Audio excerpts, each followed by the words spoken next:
اور ملک کی سیاسی قیادت نے یوم پاکستان پر ملک کی ترقی کے عزم کا اعادہ کیا۔ وزیر اعظم شہباز شریف سمیت دیگر رہنماؤں نے یوم پاکستان پر پیغام میں کہا کہ پاکستان ہمارے آباء و اجداد کے غیر متزلزل جذبے، استقامت اور قربانیوں کا منہ بولتا ثبوت ہے۔ ہمیں باہمی اختلافات بھلا کر ملک کی ترقی و خوشحالی کے لیے متحد ہونا پڑے گا۔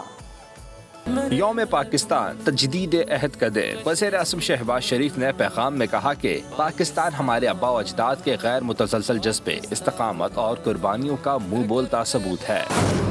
وفاقی وزیر داخلہ محسن نقوی نے کہا کہ ہمیں باہمی اختلافات بھلا کر ملک کی ترقی و خوشحالی کے لیے متحد ہونا ہوگا۔ وفاقی وزیر احسن اقبال کا کہنا تھا کہ یوم پاکستان قومی شعور اور اجتماعی خودداری کی علامت ہے۔ گورنر پنجاب سردار سلیم حیدر خان نے کہا کہ تحریک پاکستان کی طرح آج بھی ملک کو اتحاد اور استحکام کی ضرورت ہے۔ وزیر اعلیٰ مریم نواز نے عہد کیا کہ پنجاب کو قائد اعظم اور دیگر بانیان پاکستان کے ویژن کے مطابق بلندیوں پر گامزن کریں گے۔ وزیر اعظم آزاد کشمیر چودھری انوار الحق نے پیغام دیا کہ انشاءاللہ کشمیریوں کی قربانیاں رنگ لائیں گی اور پاکستان کی تکمیل الحاق کشمیر کے ذریعے مکمل ہوگی۔ شیری رحمان بولی، یوم پاکستان ہر شہری کے لیے جدوجہد اور اتحاد کی ایک طاقتور علامت ہے۔